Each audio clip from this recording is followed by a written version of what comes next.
আহিছিলোঁ কণ্টেণ্ট বনাব, কিন্তু ইয়াতে কৰ্তৃপক্ষই মানা কৰিলে যে এনেকুৱা এটা বিষয় যে জুবিন দাৰ অনুৰাগীৰ মুখেৰে যদি গান গোৱাব যাওঁ বা গান শুনিব অনুৰোধ কৰোঁ, হয়তো কিছুলৈকে আমনি পাব বুলি ক'লে, নকৰিলে ভাল হ'ব নেকি বুলি ক'লে অলপমান মনটো বেয়া লাগিল।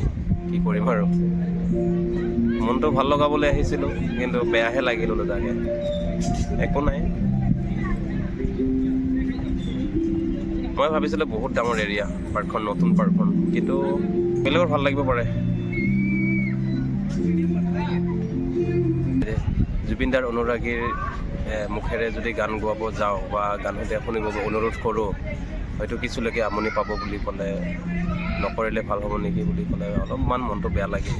কি কৰিম আৰু, মনটো ভাল লগাবলৈ আহিছিলোঁ, কিন্তু বেয়াহে লাগিল ওলোটাকে। একো নাই,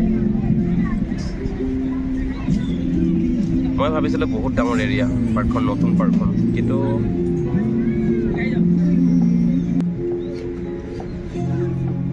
বেলেগৰ ভাল লাগিব পাৰে।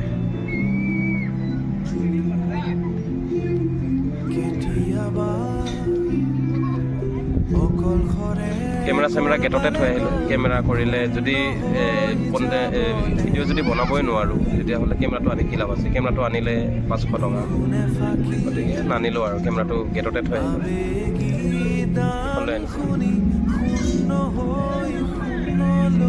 এনে অলপ ইফাল সিফাল 50 টকানো এনেই দিম না, সেইটো কাৰণে ইফাল সিফাল কৰিলোঁ অলপ। তাৰপিছতে মাক জীয়েক নেকি লগ পালে, ফটো বোলে উঠে, ফটো উঠাই দিলোঁ। আপোনালোকে চাবচোন, ফটো এখন দিছোঁ দে, ভালে লাগিছে বাৰু।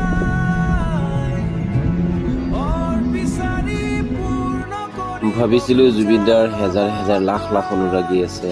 মই ভাবিছিলোঁ কি ইয়াতে পাৰ্কত অকণমান জুবিনদাৰ সোঁৱৰণিত জুবিনদাৰ এফাকি গান অনুৰাগীৰ মুখেৰে গোৱাম, শুনিম, অলপমান এণ্টাৰটেইনমেণ্ট হ'ব, কিছুলোকে আৱেগিক হ'ব, মানে জুবিনদাৰ ভাল লগা কথা ক'ব, সেয়াই ভাবিছিলোঁ। কিন্তু ইয়াৰে পাৰ্কৰ মেনেজাৰ নে কি, তাৰ মানে মনোভাৱটো বহুত বেলেগ।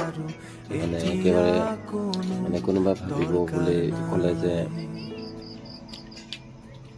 বেয়া হ'ব। এইটো জুবিনদাক যিহেতু ইমান ভাল পোৱা মানুহ আছে, ইয়াৰ মাজততো মই কেইজনমানকতো মই বিচাৰি পাম ভাল পোৱা মানুহ, গোটেই কেইজন নহ'লেও, কিন্তু একেবাৰে মানা কৰি দিলে, বহুত বেয়া লাগিল। এয়াই নেকি জুবিন অনুৰাগী? চাগে তেওঁ জুবিন অনুৰাগী নহয়, সেইবাবে মানা কৰি দিলে। বেয়া লাগিছে, এনেকৈ কৰিব নালাগিছিলে। মানুহৰ পৰা কিন্তু মই এটা কথা শিকিলোঁ, যিমানে যি নকৰক কিয়, যিমানে ভাল কাম নকৰক কিয়, অবজেকশ্যন দিয়া মানুহ, বেয়া পোৱা মানুহ থাকিবই এজন হ'লেও। ঠিক তেনেধৰণে হ'ল, জুবিন দায়ে হেজাৰ হেজাৰ গান আমাৰ মাজত দিলে, হেজাৰ সুৰ দিলে, তথাপিও বেয়া পোৱা মানুহ, আৰু মাৰিয়ে পেলালে জুবিন দাক। এনেধৰণৰ কথা আৰু।